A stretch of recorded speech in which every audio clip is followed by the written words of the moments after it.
This presentation is to show how we use mediating and moderating variables in our various data analyses and some of the calculations that are involved and how to interpret them.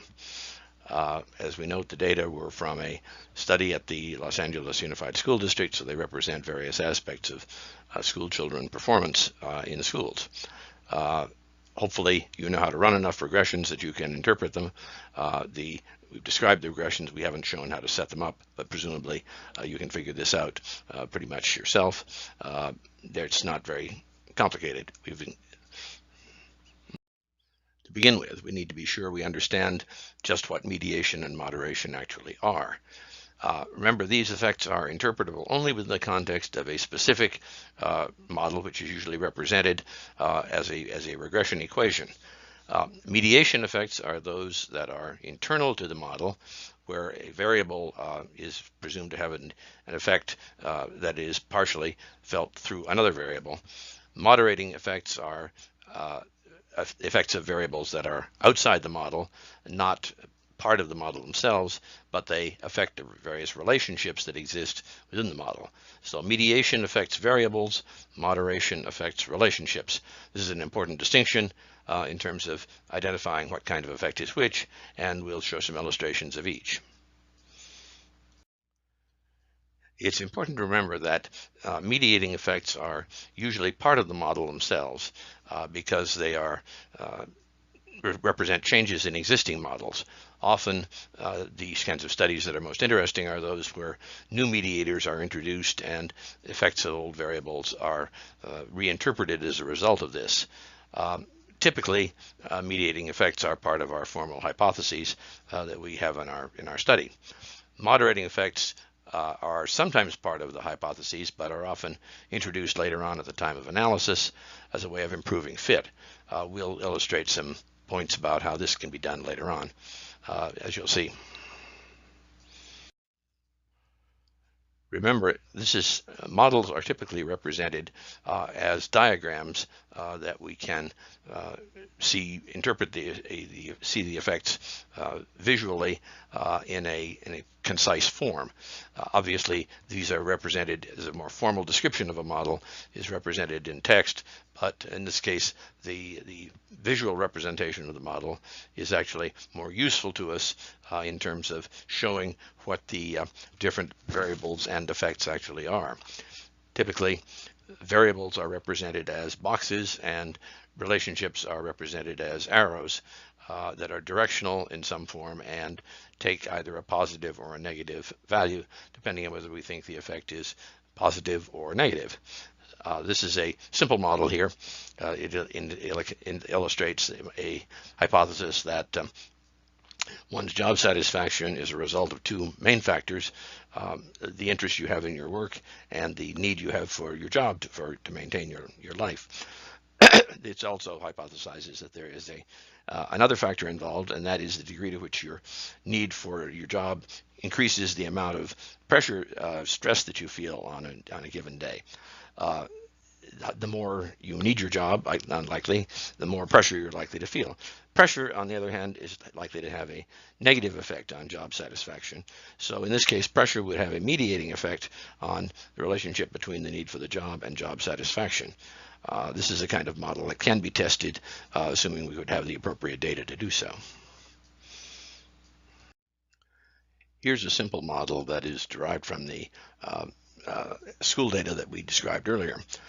This model hypothesizes that your score on the English test at the end of the year, this is middle school students, is a function of your basic skills score that you test that you took somewhere earlier in the year. It represents presumably your basic level of ability in the subject, and it also hypothesizes a mediating effect of attendance, that is, how often you are actually in school. Obviously, it hypothesizes that your score is a positive function of these things. The higher your ability and the more you're in school, the better your score will be at the end of the year. So in this case, the end year score constitutes the dependent variable, and the ability score constitutes the independent variable, and attendance constitutes the mediating variable in this case. So the question is, to what degree are these different factors involved? All of these are positive, proposed as positive relationships, and we're representing them here as by the letters A, B, and C. These describe the specific relationships involved, and we'll be using these letters through as codes through the remainder of this particular analysis. Whenever you're doing any data analysis, it's always a good idea to look at the shape and distribution of your variables to start with. The more you understand your variables, the easier it is to interpret what the results are later on. In this particular case, we notice that both the dependent variable and the independent variable are reasonably normally distributed. The mediating variable is skewed toward larger values, but it's probably not skewed to the point where it can't be used. The range on the dependent variable is relatively limited, but since it's spread out enough, we have confidence that it actually represents something that we can reasonably be expected to predict. So looking at these variables, we conclude they're probably suitable for the kind of analysis, regression analysis that we're going to be using, and we'll proceed to employ them. The first step in testing the mediating function in this particular model is to show that the independent variable is related to the outcome dependent variable. And this involves a simple regression of the final grade on the ability score to start with. In other words, we are estimating what we call here path, we've indicated as path C, which is the using the simple regression of the two. As we notice, the regression is in fact statistically significant.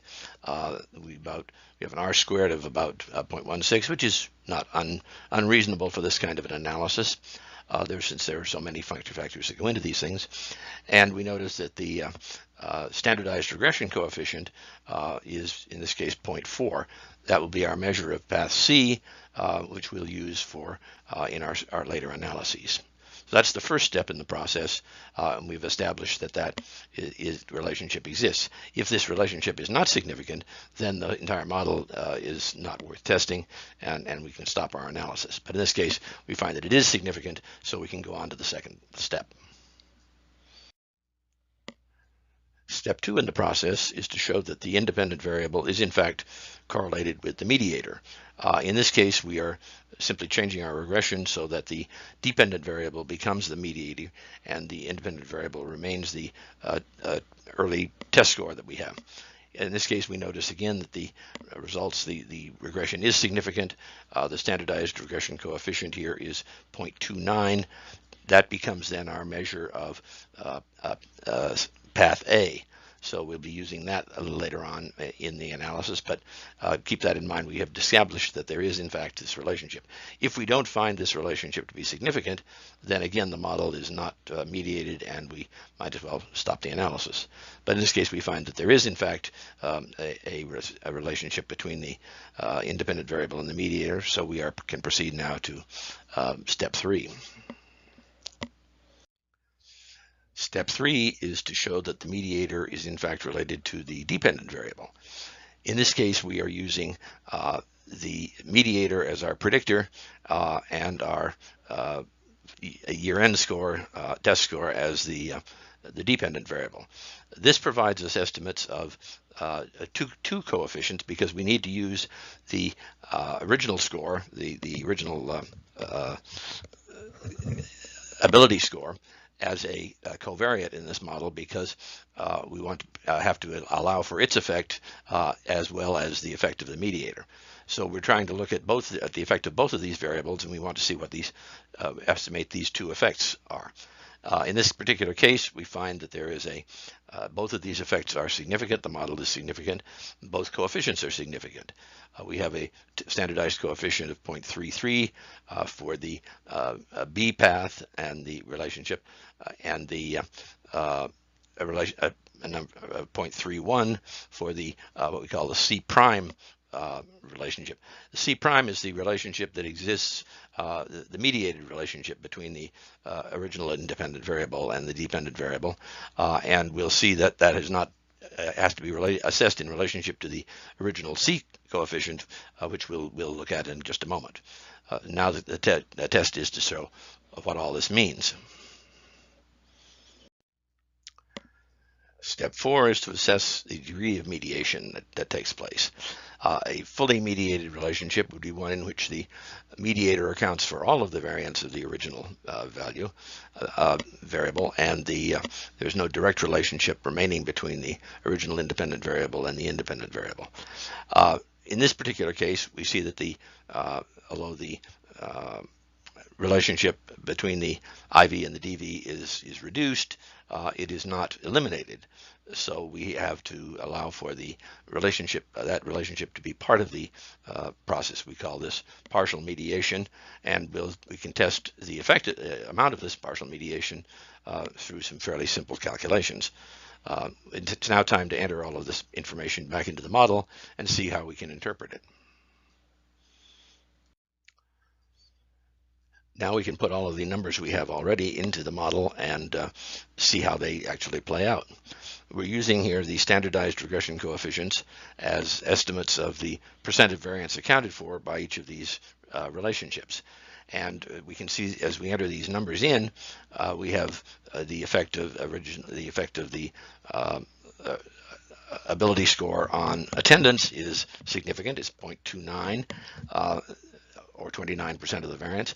The mediator effect of the mediator is 0.33, and the effect of the original ability score on the dependent variable can be estimated by taking the original path, which is 0.4, and subtracting the adjusted path based on the mediation, which is 0.31, and we find the final effect size of 0.09.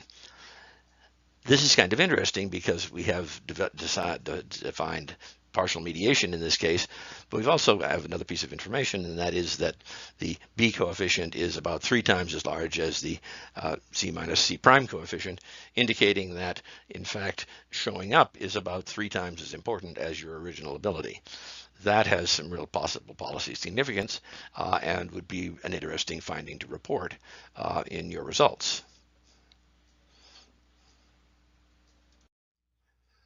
We're pretty sure that our results are statistically significant, but it's always a good idea to conduct a final test of this. The test that's usually used is what's called the Sobel Test. It's available online, and I've provided a link by which you can access it.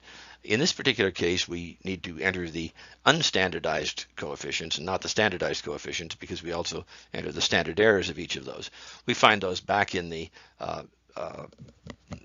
output that we have earlier for finding our A and B estimates and their standard errors. We can enter these into this particular little calculator, which is available online, and it calculates a test statistic for us and an estimate of probability.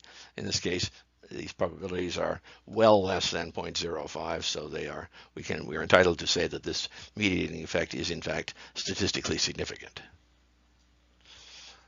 But as we noted earlier, it's really more important to notice the magnitude of the coefficients and how they're interpreted as well. But it's nice to have this. Now let's shift gears for a moment and look at a possible moderating effect.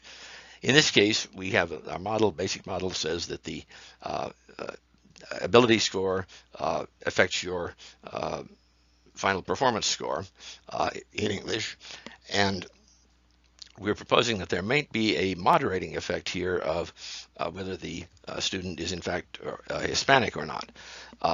This is simply argues that there may be some language differences, ability differences based on familiarity with the language, and that this might be something that would change the relationship between the two for this particular group. That's what we're testing for as a moderation, is whether there is a separate effect of the two according to the nature of the ethnicity of the student. testing process here involves the construction of what we call an interaction term. This is a term that is essentially a multiplicative value of the original capacity and the effect, the presence or non-presence of the attribute that we consider to be potential moderator. In this particular case, we can construct a dummy variable as to whether or not, indicating whether or not the student takes a value of 1 if the student is Hispanic, the value is 0 if it's not. The interaction term then is the multiplicative effect of the original language test and the ethnicity variable, and so we have this new variable becomes part of our regression equation. So now we want to be able to test this model by regressing our final grade score on the ability score and the interaction term, and that's what we try to find out here. When we run the regression for this particular model, we find that in fact our model is significant, but when we look at the coefficients, we find that in fact although there is an effect for the interaction term, it is not in fact statistically significant. The only significant effect is the coefficient for ability test. So we have not, in this particular case, we have disproved or failed to support the hypothesis of moderation in this case. I wish there could have been shown you a positive instance of this, but in this particular data set, there doesn't seem to be much in the way of moderating effects, but this is a reasonable test, and it does illustrate how you go about doing it, where you're going to try to find it. So in this particular case, the moderating effect is not supported, and the original findings stand. Here's a little hypothetical instance of a case where moderation might in fact be important. Suppose our hypothesis is that the degree to which you make a mistake in your organization leads to your being blamed for the results that occur. That certainly would make sense in normal organizational terms, but so you see the model that simple model we have here, fault predicts blame. But suppose we run the analysis, and what we actually find is instead of this diagonal line that we would expect by our model, we find that the line is actually flat, showing no relationship whatsoever. Now, is that really the case, or might there be something that might come into play that might save this as a test? Let's see. What we might have left out in our analysis is what some organizational analysis have called the decision Mendoza line. This is derived from a term in baseball, and you can click on the link there if you want to find out what it actually means. What this suggests is that there is a different effect for people at higher levels of the organization than for people in the lower levels of the organization. That when you get to a certain point in the organization, when you get to the point where all of your credit goes to your superiors and all of your blame goes to you. This would result in, if we average together the two sets of results, the case for senior managers where, in fact, the higher your degree of blame is, the lower degree of fault, the lower degree of blame you experience. And for lower workers, the greater degree of fault leads to the greater degree of blame. This would account, if when you average those two relationships together, you would get a flat line, which would account for your original data. So this is a case where introducing a moderator effect, that is to say organizational level, becomes the data take on an entirely different pattern, and you can understand what's going on in an entirely different kind of way. This is where looking for moderators can be helpful in terms of, particularly in terms of providing interpretation of findings that otherwise would be relatively uninteresting. As I said, this may be a hypothetical example, but it is, and we might not actually be able to find this in our actual field research, but I think most of us would agree it might be a real phenomenon. It's certainly something that we might want to consider. The point is simply that when you have a finding of no relationship, introducing moderators can in fact be provide an idea of the interaction between certain kinds of characteristics, particularly things like age, gender, and experience, that may well change the degree to which particular relationships are or not experienced by people within organizations. It's a way of improving and targeting your analysis further, and it helps for certain kinds of analyses. Essentially, this is a way of using these variables as controls for certain kinds of things that might otherwise not be included in your analysis. Finally here, I hope we've demonstrated that it is important to understand both mediation and moderation as different kinds of statistical effects. How to test them is relatively simple, but fairly precise. You need to be able to do it correctly, because if you if you mess up on any one of the steps, your final result will be erroneous. Each one of these is a sequence of steps and not just a single test, and so it's important to understand how the tests are conducted and what they actually mean.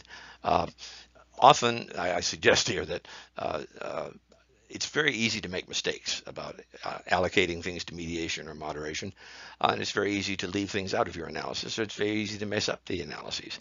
So sometimes it's helpful to be able to find these in other people's work, and it's always nice to be able to score points off someone in a professional meeting. That may not be the bottom line for the entire analysis, but it's certainly something to consider. It is an important area to consider, and it is important to know how to do it right. So if important to clarify any of these issues if you're uncertain about how they work. Thank you.